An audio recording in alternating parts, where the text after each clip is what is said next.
ತೀವ್ರ ಕುತೂಹಲ ಕೆರಳಿಸಿರುವಂತಹ ದಿಲ್ಲಿ ವಿಧಾನಸಭಾ ಚುನಾವಣೆಯ ಫಲಿತಾಂಶಕ್ಕೆ ಕ್ಷಣಗಣನೆ ಆರಂಭ ಆಗಿದೆ. ಇನ್ನೇನು ಕೆಲವು ಕ್ಷಣಗಳಲ್ಲಿ ದೆಹಲಿಯ ದಂಗಲನ್ನ ಗೆಲ್ಲೋದು ಯಾರು ಅನ್ನುವಂತಹ ಪ್ರಶ್ನೆಗೆ ಉತ್ತರ ಸಿಗಲಿಕ್ಕಿದೆ.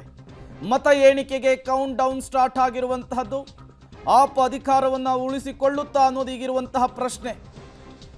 ಕಮಾಲನ್ನ ಮಾಡುವ ಮೂಲಕ 27 ವರ್ಷದ ಬಳಿಕ ಅಧಿಕಾರದ ಗದ್ದುಗೆ ಹಿಡಿಯುತ್ತೆ. ಆಪ್ ಬಿಜೆಪಿಯ ಮಧ್ಯೆ ಕಾಂಗ್ರೆಸ್ನ ಸ್ಥಿತಿ ಏನು ಅನ್ನೋದೇ ಈಗಿರುವಂತಹ ಪ್ರಶ್ನೆ. ಪಬ್ಲಿಕ್ ಟಿವಿಯಲ್ಲಿ ದೆಹಲಿ ಎಲೆಕ್ಷನ್ನ ಸೂಪರ್ ಫಾಸ್ಟ್ ರಿಸಲ್ಟ್ ನೀವು ಮನೆಯಲ್ಲಿಯೇ ಕೂತ್ಕೊಂಡು ಕ್ಷಣದ ಮಾಹಿತಿಯನ್ನು ಪಡೆಯಬಹುದು.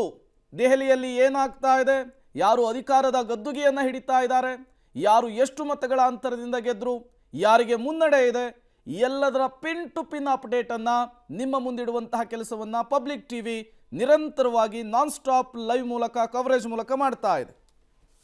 ಮತ್ತಷ್ಟು ಡೀಟೇಲ್ಸ್ ಅನ್ನು ಕೊಡ್ತಾರೆ ಶಬೀರ್, ನೇರ ಸಂಪರ್ಕದಲ್ಲಿ ಜಾಯಿನ್ ಆಗಿದ್ದಾರೆ. ಶಬೀರ್, ತೀವ್ರ ಕುತೂಹಲ ಕೆರಳಿಸಿರುವಂತಹ ದೆಹಲಿ ವಿಧಾನಸಭಾ ಚುನಾವಣಾ ಫಲಿತಾಂಶಕ್ಕೆ ಕ್ಷಣಗಣನೆ ಆರಂಭ ಆಗ್ತಾ ಇದೆ.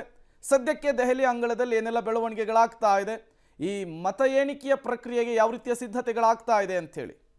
ಪ್ರೇಮ್ ನೋಡಿ, ದೆಹಲಿ ಜನರ ದಿಲ್ ಗೆಲ್ಲೋರು ಯಾರು ಅನ್ನುವಂಥದ್ದು ಈಗ ಸಹಜವಾದಂಥ ಕುತೂಹಲ.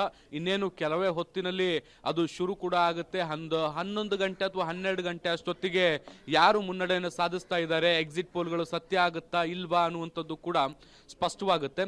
ಇವತ್ತು ಮತ ಎಣಿಕೆಗೆ ಬೇಕಾದಂಥ ಎಲ್ಲ ತಯಾರಿಗಳನ್ನು ಕೂಡ ಮಾಡ್ಕೊಳ್ಳಲಾಗ್ತಾ ಇದೆ. ನಾನೀಗ ಗೋಲ್ ಮಾರ್ಕೆಟ್ನಲ್ಲಿದ್ದೀನಿ. ಇಲ್ಲಿ ಒಂದು ಮತ ಎಣಿಕಾ ಕೇಂದ್ರದ ಮುಂಭಾಗದಲ್ಲಿ ಕಂಡು ಬರುವಂತಹ ಚಿತ್ರಣಗಳು ಹೇಗಿದೆ ಅನ್ನುವಂಥದ್ದನ್ನ ನೀವು ಗಮನಿಸ್ತಾ ಹೋಗ್ಬೋದು. ಈಗ ಆ ಕೇಂದ್ರದ ಮೀಸಲು ಪಡೆಗಳನ್ನ ಇಲ್ಲಿ ನಿಯೋಜಿಸುವಂತ ಕೆಲಸವನ್ನ ಕೂಡ ಈಗ ಮಾಡಲಾಗ್ತಾ ಇದೆ. ಅದಕ್ಕೆ ಬೇಕಾದಂತಹ ತಯಾರಿಗಳನ್ನ ಕೂಡ ಮಾಡಲಾಗ್ತಾ ಇದೆ.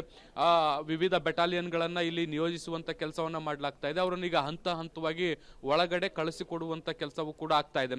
ಬೆಳಗ್ಗೆ 6 ಗಂಟೆಯಿಂದಲೇ ಪೊಲೀಸ್ ಭದ್ರತಾ ಪಡೆಗಳೇನಿದಾವೆ ಅವೆಲ್ಲವೂ ಕೂಡ ಸ್ಥಳದಲ್ಲಿ ಉಪಸ್ಥಿತರಾಗಿರುವಂತದ್ದು.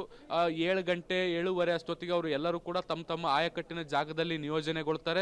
ಅದಾದ ಬಳಿಕ 8 ಗಂಟೆಯಿಂದ ಮತ ಎಣಿಕೆ ಕಾರ್ಯಗಳು ಕೂಡ ಶುರುವಾಗುತ್ತೆ. ನೋಡ್ಬೋದು ಮತ ಎಣಿಕೆಯ ಕೇಂದ್ರ ಏನಿದೆ ಅದರ ಮುಂಭಾಗದಲ್ಲಿ ಯಾವ ರೀತಿಯಾದಂತಹ ತಯಾರಿಯನ್ನ ಮಾಡಿಕೊಳ್ಳಲಾಗಿದೆ ಅನ್ನುವಂಥದ್ದನ್ನ ನೀವು ಈ ಬೋರ್ಡ್ನಲ್ಲಿ ಗಮನಿಸಬಹುದು. ಈ ಮತ ಎಣಿಕಾ ಕೇಂದ್ರದಲ್ಲಿ ಯಾವೆಲ್ಲ ಕಾನ್ಸ್ಟಿಟ್ಯೂನ್ಸಿಗಳು ವಿಧಾನಸಭಾ ಕ್ಷೇತ್ರಗಳ ಮತ ಎಣಿಕೆ ಆಗುತ್ತೆ ಅಂತ Delhi cantonment, new Delhi, Patel Nagar, Rajendra Nagar, RK Puram ಮತ್ತೆ ಗ್ರೇಟರ್ ಕೈಲಾಸ್, ಒಟ್ಟು 6 ಕ್ಷೇತ್ರಗಳ ಮತ ಎಣಿಕೆ ಇಲ್ಲಾಗುತ್ತೆ. ಮುಖ್ಯವಾಗಿ ಅರವಿಂದ್ ಕೇಜ್ರಿವಾಲ್ ಅವರು ಕಂಟೆಸ್ಟ್ ಮಾಡುವಂತಹ ನ್ಯೂ ಡೆಲ್ಲಿ ಮತಕ್ಷೇತ್ರದ ಮತ ಎಣಿಕೆಯು ಕೂಡ ಇಲ್ಲೇ ಆಗುತ್ತೆ ಅನ್ನುವಂಥದ್ದು ಕೂಡ ಮುಖ್ಯವಾಗಿರುವಂಥದ್ದು. ಇರುವಂತಹ ಕ್ಷೇತ್ರಗಳಲ್ಲಿ ಹೈ ವೋಲ್ಟೇಜ್ ಕ್ಷೇತ್ರ ನ್ಯೂ ಡೆಲ್ಲಿ ಆಗಿದೆ. ಸಂದೀಪ್ ದೀಕ್ಷಿತ್ ಅಂದ್ರೆ ಶೀಲಾ ದೀಕ್ಷಿತ್ ಅವರ ಪುತ್ರ ಅವರು ಕೂಡ ಕಂಟೆಸ್ಟ್ ಮಾಡಿರುವಂಥದ್ದು ಅರವಿಂದ್ ಕೇಜ್ರಿವಾಲ್ ಅವರ ವಿರುದ್ಧ. ಸೊ ಅರವಿಂದ್ ಕೇಜ್ರಿವಾಲ್ ಕೂಡ ನ್ಯೂ ಡೆಲ್ಲಿಯಿಂದ ಕಂಟೆಸ್ಟ್ ಮಾಡಿದ್ರು. ಈಗ ತೀವ್ರ ಹಣಾಹಣಿಯ ಕ್ಷೇತ್ರ ಕೂಡ ಅದಾಗಿರುವಂಥದ್ದು. ನೋಡ್ಬೋದು ಮತ ಎಣಿಕೆ ಕೇಂದ್ರದ ಒಳಗಡೆ ಯಾವ ರೀತಿಯಾದಂತಹ ಚಿತ್ರಣಗಳಿಗೂ ಈಗ ಸದ್ಯಕ್ಕೆ ಕಂಡು ಬರ್ತಾ ಇದೆ ಅನ್ನುವಂಥದ್ದನ್ನು ಕೂಡ ನೀವು ನೋಡ್ತಾ ಹೋಗ್ಬೋದು. ಇನ್ನು ಮುಖ್ಯವಾಗಿ ಡೆಲ್ಲಿಯ ಈ ಬಾರಿ ಯಾರು ಗೆಲ್ಬಹುದು ಅನ್ನುವಂತಹ ಸಹಜವಾದಂಥ ಕುತೂಹಲ ಇದೆ. ಯಾಕೆಂದ್ರೆ 12 ವರ್ಷಗಳಿಂದ ಆಮ್ ಆದ್ಮಿ ಸರ್ಕಾರವನ್ನ ಮಾಡಿರುವಂಥದ್ದು. ಇದರ ಜೊತೆಗೆ ಈಗಾಗಲೇ 15 ವರ್ಷಗಳ ಕಾಲ ಕಾಂಗ್ರೆಸ್ ಕೂಡ ಆಡಳಿತವನ್ನ ಮಾಡಿತ್ತು. ಹೀಗಾಗಿ ಸಹಜವಾಗಿ ಒಂದು ಅವಕಾಶ ಬಿಜೆಪಿಗೆ ಸಿಗಬಹುದು ಅನ್ನುವಂಥ ನಿಟ್ಟಿನಲ್ಲೂ ಕೂಡ ಚರ್ಚೆಗಳು ಆಗ್ತಾ ಇರುವಂಥದ್ದು. ಅದಕ್ಕೆ ಪೂರಕವಾದಂತಹ ಎಕ್ಸಿಟ್ ಪೋಲ್ಗಳು ಕೂಡ ಈಗ ಬಿಡುಗಡೆ ಆಗಿರುವಂಥದ್ದು. ಯಾಕೆಂದ್ರೆ ಸಹಜವಾಗಿ ಕಾಂಗ್ರೆಸ್ ಬಹಳಷ್ಟು ಶಕ್ತಿಹೀನ ಆಗಿರುವಂತಹ ಹಿನ್ನೆಲೆಯಲ್ಲಿ ಸಹಜವಾಗಿ ಅದರ ಅಡ್ವಾಂಟೇಜ್ ಬಿಜೆಪಿಗೆ ಆಗುವಂತ ಸಾಧ್ಯತೆಗಳಿದ್ದಾವೆ.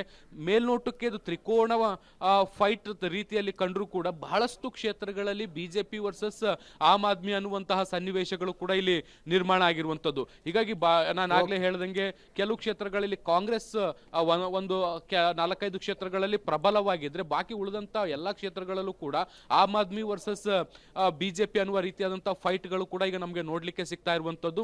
ಸಹಜವಾಗಿ ಜನರಲ್ಲಿ ಈಗ ಆಡಳಿತಾತ್ಮಕ ವಿರೋಧಿ ಅಲೆ ಅಥವಾ ಆ ರೀತಿಯಾದಂತಹ ಸನ್ನಿವೇಶಗಳಲ್ಲಿ ಒಂದು ಬದಲಾವಣೆಯನ್ನು ಬಯಸಬೇಕಾದಂತ ಸಂದರ್ಭದಲ್ಲಿ ಜನರ ಆಯ್ಕೆ ಕಾಂಗ್ರೆಸ್ನ ಬದಲಿಗೆ ಇಲ್ಲಿ ಬಿಜೆಪಿ ಆಗಿರುವಂತದ್ದು ಕೂಡ ಈಗ ಸದ್ಯಕ್ಕೆ ಕಂಡು ಬರ್ತಾ ಇರುವಂತದ್ದು. ಬಿಜೆಪಿ ಕೂಡ ಪ್ರಧಾನಿ ನರೇಂದ್ರ ಮೋದಿ ಅವರ ನೇತೃತ್ವದಲ್ಲಿ ಒಂದು ಅಗ್ರೆಸಿವ್ ಕ್ಯಾಂಪೇನ್ ಅನ್ನ ಮಾಡಿತ್ತು.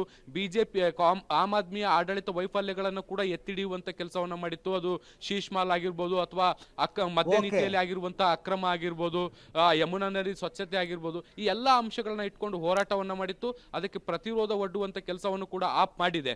ಸೊ ಅಂತಿಮವಾಗಿ ಜನರು ಯಾರಿಗೆ ಬಹುಮತ ಕೊಡ್ತಾರೆ ಅನ್ನುವಂಥದ್ದು ಇನ್ನೇನು ಕೆಲವೇ ಹೊತ್ತಲ್ಲಿ ಗೊತ್ತಾಗುತ್ತೆ. ಅರವಿಂದ್.